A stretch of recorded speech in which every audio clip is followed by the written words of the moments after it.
vers 1 tot 12, die bergpredikasie, die saligsprekinge.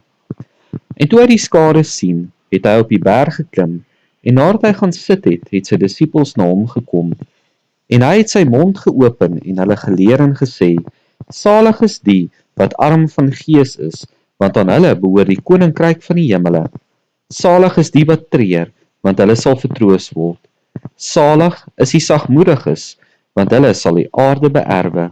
Salig is die wat honger en dors na die geregtigheid, want hulle sal versadig word. Salig is die barmhartiges, want aan hulle sal barmhartigheid bewys word.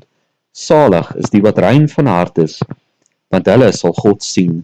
Salig is die vredemakers, want hulle sal kinders van God genoem word. Salig is die wat vervolg word ter wille van die geregtigheid, want aan hulle behoort die koninkryk van die hemele. Salig is julle, wanneer die mense julle beledig en vervolg, en valslik allerhande kwaad teen julle spreek, om my ontwil. Verbly en verheug julle, omdat julle loon groot is in die hemele, want so het hulle die profete vervolg, wat voor julle gewees het.